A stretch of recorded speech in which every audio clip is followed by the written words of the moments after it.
Hello everybody, welcome back to a new video. My name is Sarah and today I'm going to be talking about my June TBR. Now I'm filming this a little early. I've got a week left in May, so this may be slightly subject to change, but this is kind of the general group of books that I'm looking to hopefully get to in June. It is another slightly ambitious TBR just because a couple of these books are a bit chunkier, but I am very excited for all of these books and I'm hoping to get to as many of them as I possibly can, if not all of them this month. So the first book is kind of a carryover from last month. Not really. It kind of just all depended on whether or not I got around to the first book back in April, and I didn't, so I read it in May, and this month I'm hoping to read the second book, Muse of Nightmares by Laini Taylor. So this is the second book in the Strengths to Dreamer duology. I read the first book, Strengths to Dreamer, back in May, so I'm just gonna kind of give a general synopsis of the first book since this is of course the second one and I don't want to spoil the first one. So in Strengths to Dreamer we follow our main character Laszlo Strange, who is a junior librarian, and he has always dreamed of going to visit this mythical lost city called Weep.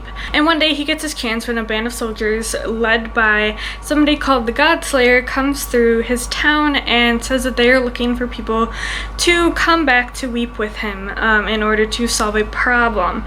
And so Laszlo ends up volunteering and gets to join along and goes back to Weep, where he kind of starts to learn about what happened to Weep to cause it to be this lost city, and why is he suddenly having these strange dreams with a blue-skinned goddess. So that's what the first one is about.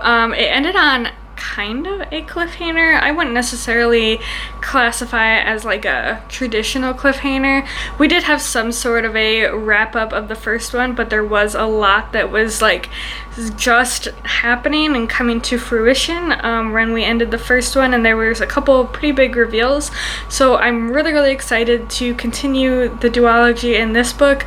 I really love the characters and I'm excited to get to spend some more time with them and see where the story takes them. And then the next series that I'm hoping to continue is the Raven Cycle series by Maggie Stiefvater with Blue Lily, Lily Blue. This is the third book in the Raven Cycle series.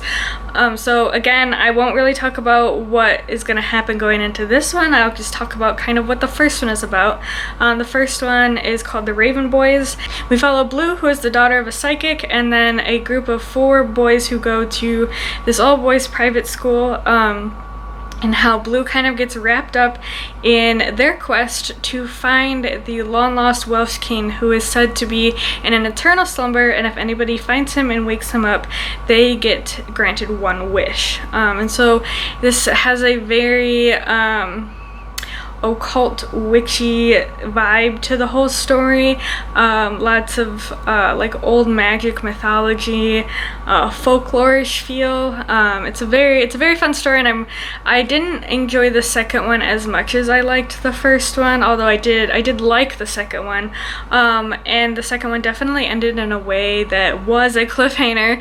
So I'm really excited to get into this third book. So it is kind of a general consensus that this third book in the 4-book series is kind of everybody's favorite in the series, so I'm really looking forward to picking this one up.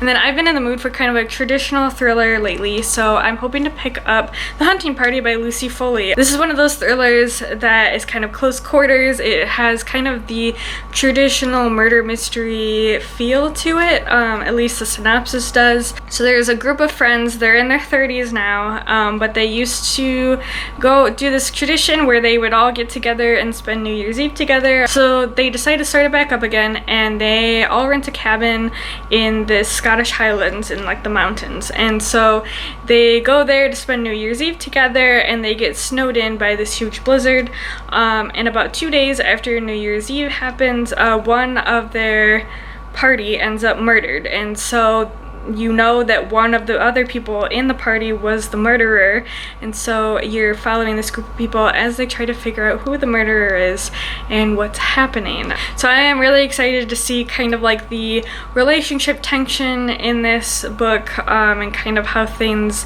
end up evolving from there, and I have heard good things about this book, so I'm really hoping that I end up enjoying it as well.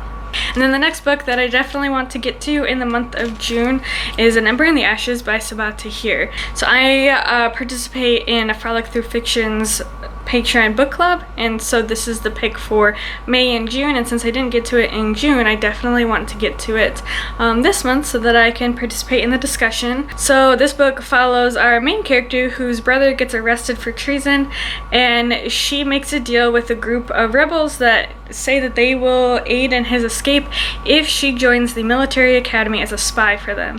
And so when she gets there, she meets their star pupil who happens to also be their most reluctant pupil. And when they kind of meet and start interacting, they realize that they are kind of destined to be part of something that's much, much bigger than them. And so I'm really looking forward to this book. I've heard that this is a phenomenal fantasy series.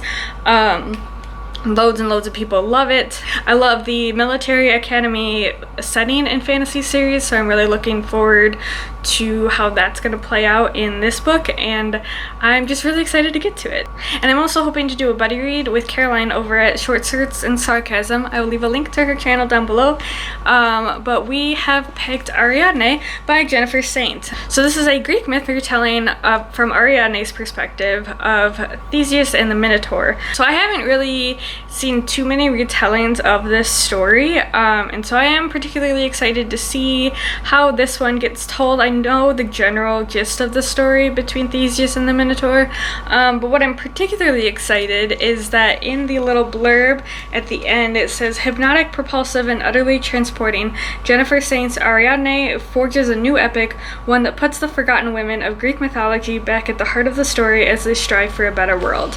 So I know it's like kind of a discussion point in Greek mythology of how women are portrayed. Women in the ancient Greek stories are generally either villainized or seen as weak and kind of useless. But if you look at the stories from their perspective, they are actually either the victims or they play a pretty pivotal part in the background in order to make the actual action happen. They end up either influencing or making some background decisions that end up causing a lot of the actual action to happen. And so I'm really, really excited to see the story from Ariadne's perspective and to get more of a look at how really the women in Greek mythology should be portrayed. And then the last book in the list of books that I'm hoping to get to in the month of June is actually one of my most anticipated releases of 2021, and that is The Ones We're Meant to Find by Joan Hay. So this cover is actually, this is the Owl Crate edition. And I am extremely excited about this because it's supposed to be a dystopian sci-fi, and I love the dystopian genre, and I know Joan Hay mentioned that she took a lot of inspiration from the time period where dystopia and YA was at its heyday. So kind of the, I guess, 2007 to 2013 era. So I'm really, really excited about that because I loved that era as well. And I am actually going to read the synopsis out to you because I feel like there's a lot of nuances to it that I don't want to miss. So it says, it's been 3 years and 17 days since C woke up on the shore of an abandoned island. She has no idea how she came to be marooned or what her life was like before. She has only the rickety house by the sea, the android she built for company, and a single memory. Somewhere beyond the horizon she has a sister, and it's up to C to escape the island and find her. A world away, 16-year-old STEM prodigy Casey is also looking to escape. From the science she once believed in and from her home. The eco-cities, Earth's last unpolluted habitat, are meant to be a sanctuary for those from deserving lineages, for those committed to planetary protection, but instead they're populated by people willing to do anything for refuge, even lie. After a series of man-made disasters rock the planet, Casey must decide if she's ready to use science to help humanity, even though it failed the people who mattered most to her. I've heard phenomenal things about this already. It came out just in May, and I have heard it has some incredible twists at the end, so I'm really, really excited to get to it, and I'm really looking forward to it.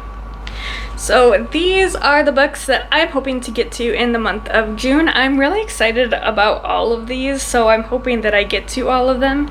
I think it's pretty doable. There's a couple of chunkier books in there, but most of them look to be about average length, if not a little bit shorter, so fingers crossed. I'd love to hear in the comments below if you've read any of these or if you're looking forward to reading any of them yourself soon. Thank you so much for watching this video. I hope you consider sticking around and subscribing, and as always, I hope you have a great rest of your day, and I will see you in the next video. Bye!